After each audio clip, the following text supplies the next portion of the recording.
What's good, everybody? Welcome to LifeCrafted. Today, we're gonna make some leather stuff.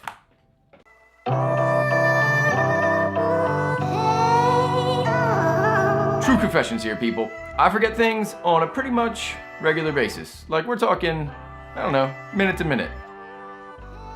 And I ain't winning it. Speaking of forgetting, if you haven't subscribed to my channel, hit that subscribe button. I'll wait, I will. Then the video will continue. Did you do it? How about now? Hey, thanks. So I'm always carrying around one of these handy little notebooks. Problem is, they get beat up pretty quick, and I find myself needing another one. The other issue is I never really know where it is because, well, I don't know, I forget. So what I decided to do is make one of these nifty little leather covers for it. I kind of like it. It's pretty cool. I've only really been into leather for a short amount of time, so I figured, hey, let's give it a shot. Stay tuned, see how I made it. So as far as tools go, some of the things I borrowed from my wife's sewing kit. And a couple other things I found on Amazon. I'll put some links below, so if you want to get started in leathercraft, you can find some of the things that you'll need to get moving. So check those out, and here we go.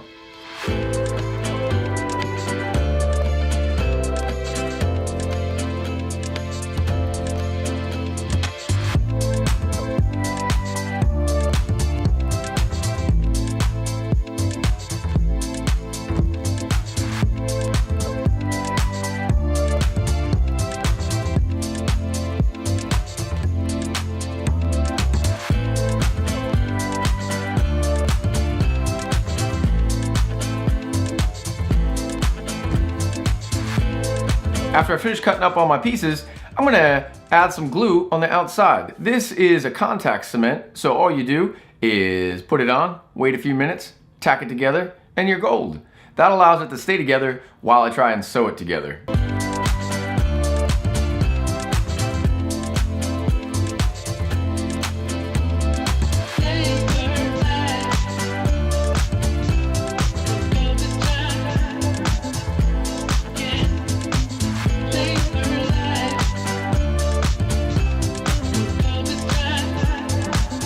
Before I sew it, I etch myself a line by removing some of the leather material and then hammering in some holes all along that line.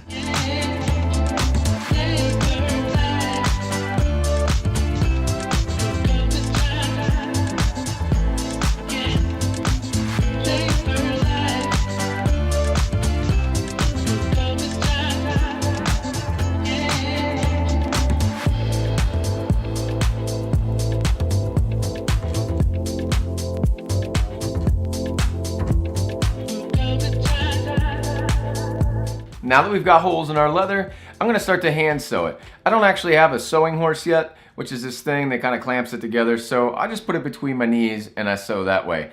I'm gonna be looking at making my own sewing horse, which is kind of the reason I don't have one, because, well, I've been lazy and haven't made one myself. Plus, my knees aren't broke, so I'll just use that.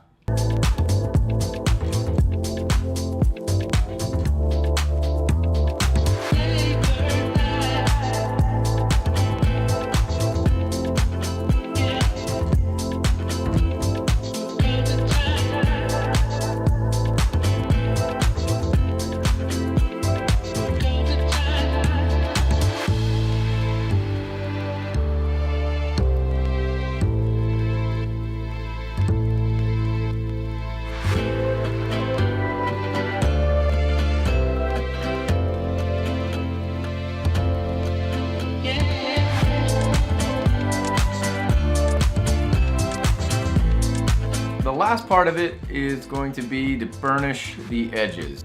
I'm going to sand them, add a burnishing agent, and then begin to burnish the edges. You don't actually have to burnish the edges, but I would tell you that it really helps to keep things from separating, for one, and two, it really makes that project look just a tad more professional. You know what I'm saying?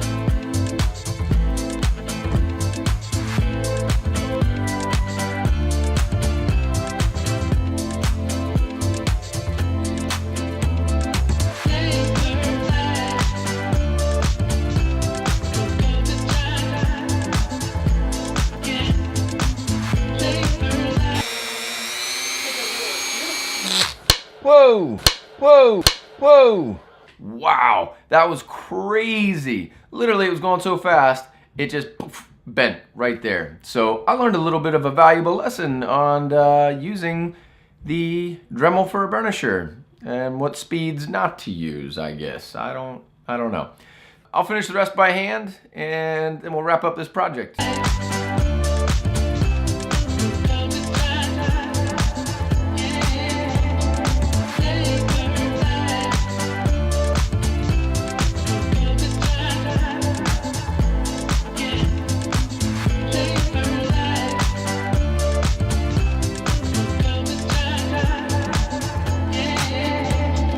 Tell you what, I rather enjoy working with leather.